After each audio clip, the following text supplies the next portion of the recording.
हाँ बच्चों, मैं पाठक सर फिर से आज आप लोगों को कॉम्प्लेक्स सेंटेंस के आगे के कंटेंट के बारे में बात करेंगे। कल हम लोगों ने नाउन क्लॉज के बारे में पढ़ा था और नाउन क्लॉज के माध्यम से सेंटेंस को बनाना हम लोगों ने सीखा था।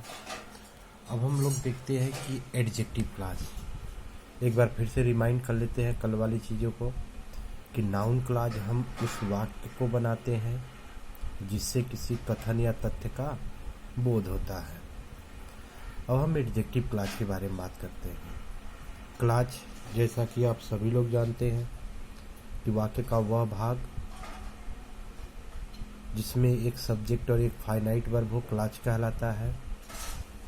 ठीक उसी तरह से वाक्य का वह भाग जो वाक्य में a part of sentence working as an adjective is adjective clause. वाक्य का वह भाग जो वाक्य में एडजेक्टिव की तरह कार्य करता हो उसे एडजेक्टिव क्लॉज कहते हैं।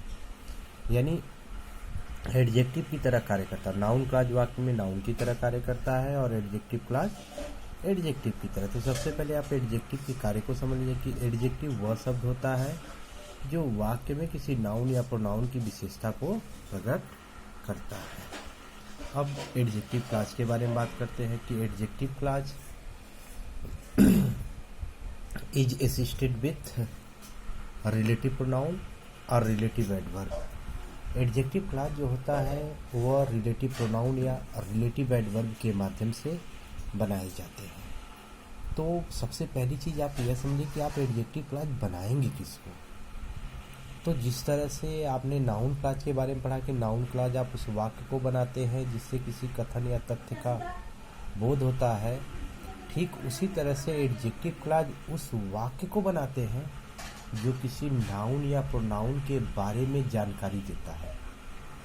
यानी जो नाउन या प्रोनाउन की विशेषता को प्रकट करता है उसे हम एडजेक्टिव क्लॉज बनाते हैं। फिर से समझ लीजिए कि एडजेक्टिव क्लॉज हम उस वाक्य को बनाते हैं जिससे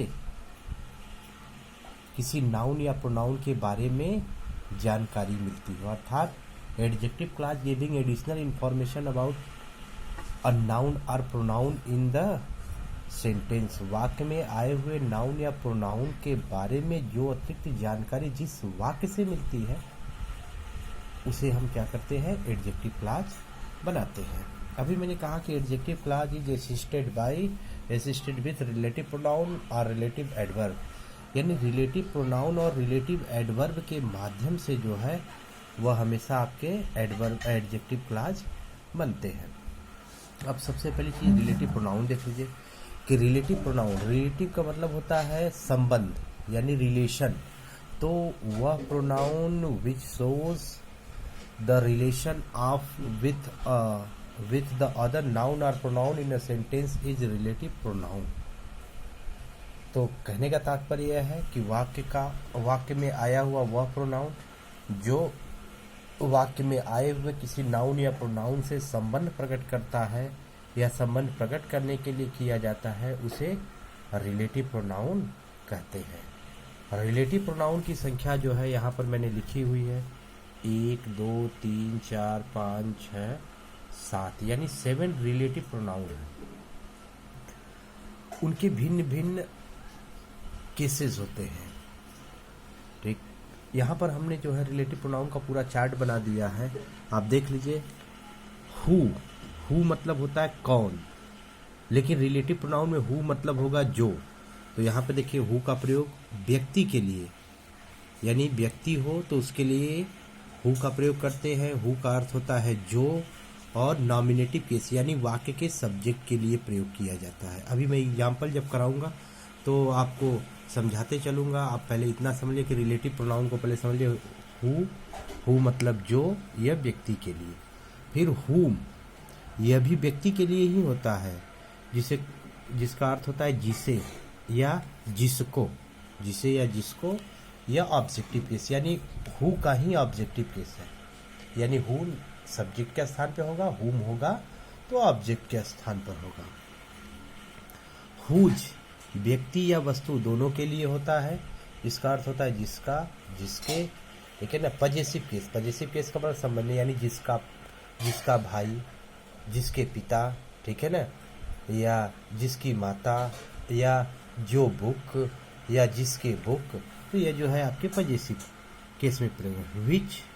विच निर्जीव वस्तुओं के लिए होता है, जिसका अर्थ जो होता है। देखिए यहाँ पे जो ऊपर भी है हु का अर्थ, यहाँ पे विच का भी, लेकिन हु व्यक्ति के लिए होगा और विच निर्जीव वस्तुओं के लिए, या जिसे या जिसको, यानी नॉमिनेटिव, ऑब्जेक्टिव और पजेसिव तीनों इसका जो है, नॉमिनेटिव और ऑब्जेक्टिव दोनों एक जैसा है, विच का विच ही प्रयोग होता है।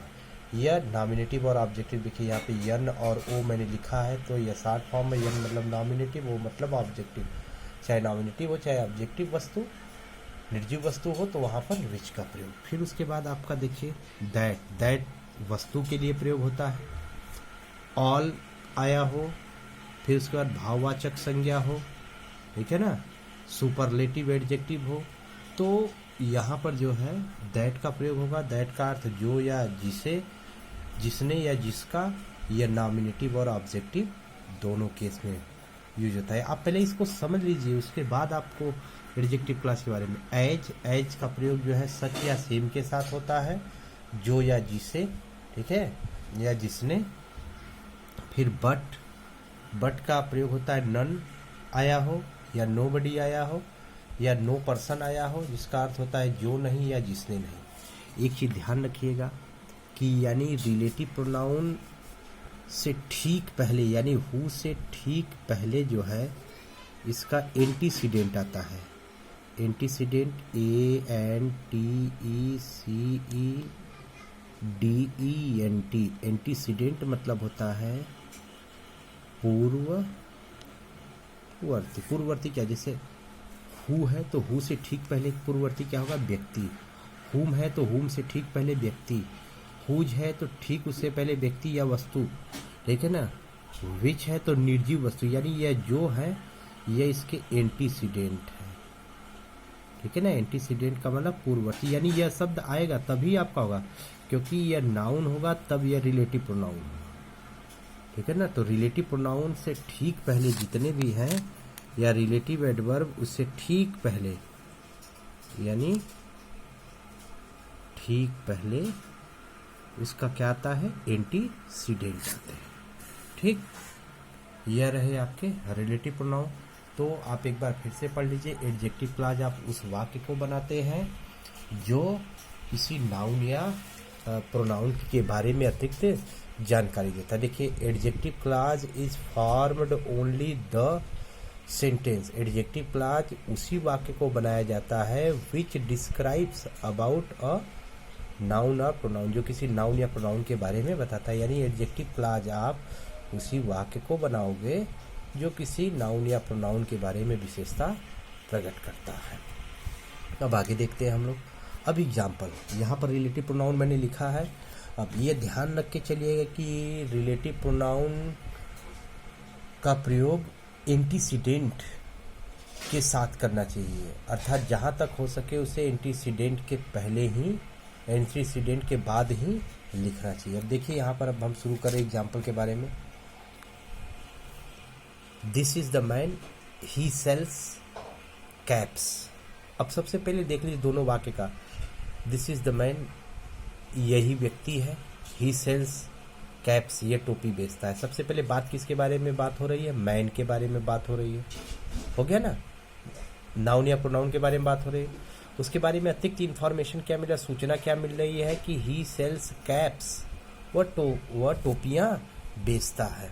अब देखिए मैन, ठीक, मैन के बारे में बात हो रही है और एडजेक्टिव क्लॉज उसी वाक्य को बनाया जाता है जो नाउन या प्रोनाउन के बारे में जानकारी देता है। यहाँ पे ही सेल्स कैप्स क्या हो गया आपका, मैन के बारे में जो है इंफॉर्मेशन दे रहा है। तो यह क्या हो जाएगा, अब देखिए यहाँ पर मैन के बारे में बात हो रही है। यहाँ पे ही किस केस में है, नॉमिनेटिव यानी सब्जेक्ट के रूप में है, तो व्यक्ति है मैन के लिए किसका प्रयोग होगा, हु।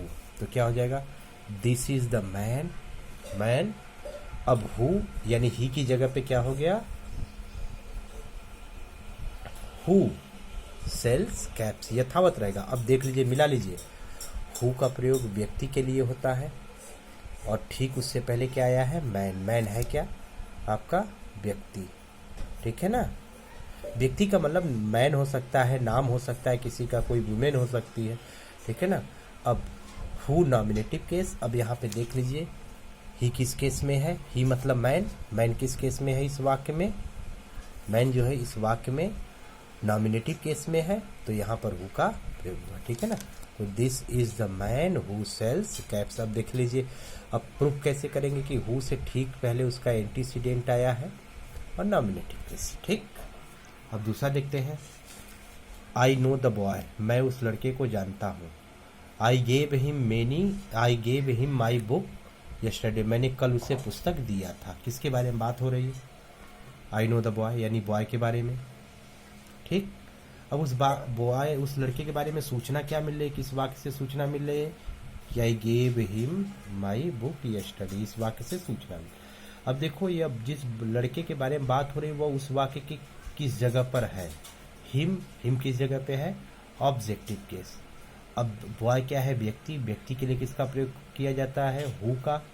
हु का ऑब्जेक्टिव क्या होता है? अभी मैंने चार्ट में बताया है कि हुम होता है, ठीक। अब बनेगा क्या कि यू नो द बॉय, ठीक। अब यह हुम objective case, I gave my book yesterday. अब देखो यहाँ से हिम हट गया, आई गेव हिम यहाँ पे था ना, लेकिन वह कहाँ पे चला गया? आपका रिलेटिव प्रोनाउन हुम का प्रयोग व्यक्ति के लिए, ऑब्जेक्टिव केस। इस वाक्य में क्या है? यह ऑब्जेक्ट की जगह, ठीक है ना। अगला देखते हैं, this is the boy his mother has died. पहले सबसे पहली चीज देख लीजिए किस नाउन के बारे में बात हो रही है? बॉय के बारे में। अब यह वाक्य में देख लीजिए किस जगह पे है? पजेसिव केस में, पजेसिव केस। अब पजेसिव केस के लिए किसका प्रयोग करते हैं? चाहे सजीव हो चाहे निर्जीव, उसके लिए हुज का प्रयोग होता है। तो क्या हो जाएगा? दिस इज द बॉय, ठीक है ना। पजेसिव केस में तो हुज मदर, देखिए यहाँ पर है ना हुज, और ठीक उससे पहले व्यक्ति या हुज मदर हैज डाइड, ठीक है ना। समझ में आ रहा है ना। फिर अब अगला देखते हैं, this is the tree it was sold for 10, this is the tree it was sold for 100 rupees, it was sold for 100 rupees. भाई 10 रुपये का कोई पेड़ थोड़ा बिकेगा, 100 रुपीज, जिससे 100 रुपये में बेच दिया गया। अब देखिए किसके बारे में बात हो रही है? ट्री के बारे में बात हो रही है। अब जानकारी किस वाक्य से मिल रही है? It was sold for 100 rupees, इस वाक्य से जानकारी मिली, तो यानी यह बनेगा एडजेक्टिव क्लॉज। अब देखिए ट्री क्या है? वस्तु है। अब इस वाक्य में किस जगह पे है? नॉमिनेटिव केस में है, यानी कर्ता के जगह पे है। तो वस्तु के लिए किसका प्रयोग करते हैं? चाहे निर्जीव हो या वस्तु हो तो दैट का प्रयोग करते हैं। तो चाहे वह नॉमिनेटिव हो चाहे ऑब्जेक्टिव, ठीक है ना। आप विच का प्रयोग करते हैं या दैट का प्रयोग, यानी ट्री निर्जीव है मान लीजिए, आपके बायोलॉजी में जो है इसे सजीव माना जाता है, साइंस में, लेकिन लिटरेचर इसे निर्जीव मानते हैं। तो क्या हो जाएगा? दिस इज निर्जीव के लिए विच का प्रयोग होता है, which was sold for 100 rupees. अब देख लीजिए यहाँ पे है ना निर्जीव वस्तु, ठीक है ना। समझ में आ रहा है ना, चाहे वो नॉमिनेटिव हो चाहे ऑब्जेक्टिव, ठीक। अब आगे देखते हैं हम लोग एग्जाम्पल। समझ में आ रहा है ना, इसको करते चलिएगा, आपको आसानी रहेंगे। आप एग्जाम्पल देखिएगा, अपने ग्रामर की बुक से एग्जाम्पल उठाइएगा। अब आगे हम लोग देखते हैं कि this is the best I can do for him, यह सबसे अच्छा है, मैं इसके लिए कर सकता हूँ। I can do for him, मैं उसके लिए कर सकता हूँ। तो अब देख लीजिए बेस्ट सुपरलेटिव एडजेक्टिव है। अभी मैंने लिखा है कि दैट का प्रयोग सुपरलेटिव एडजेक्टिव, ठीक है ना, या उसके बाद कोई वस्तु हो या एब्स्ट्रैक्ट नाउन हो, तो यहाँ पर किसका प्रयोग होगा? दैट। देख लीजिए सुपरलेटिव एडजेक्टिव है ना, यह एंटीसीडेंट है इसका। अब आगे आते हैं, he is such a good man, he may help him. अब देख लीजिए यहाँ पर, अब किसके बारे में बात हो रही है? मैन के बारे में, ठीक है ना। ही कैन हेल्प हिम, यहाँ पर नॉमिनेटिव केस में है, तो भी आपको मैंने बताया कि सच या सेम आया हो तो उसके साथ एज का प्रयोग करते हैं। तो एज आ गया तो आपके सब्जेक्ट हट जाएंगे, मे हेल्प हिम, ठीक है ना। फिर उसके बाद देख लीजिए, there is no person he does not love his country. There is no person, he does not. अब देखो अभी मैंने बताया कि नो पर्सन यानी व्यक्ति आया हो या नन आया है या नो आया हो तो वहाँ पर बट का प्रयोग करते हैं। बट हो गया, बट का प्रयोग हो गया रिलेटिव प्रोनाउन। अब यहाँ से डज नॉट हट जाएगा क्योंकि बट जो है रिलेटिव प्रोनाउन में खुद निगेटिव वर्ड देता है, जो नहीं या जिसने नहीं। अब ये एक वचन हो गया, पर्सन है तो एक वचन। ये ध्यान रखना कि रिलेटिव प्रोनाउन के साथ आने वाली क्रिया हमेशा उसके पूर्ववर्ती के अनुसार होगी, यानी पर्सन के अनुसार होगी। अगर यह बहुवचन में होगा तो क्रिया बहुवचन में, अगर एक वचन में है तो एक वचन में। तो यह जो है अभी आपने पढ़ा रिलेटिव प्रोनाउन के माध्यम से जो है एडजेक्टिव क्लॉज बनाए। अब बुक से जो है रिलेटिव प्रोनाउन खोलिएगा। अगला हम लोग देखते हैं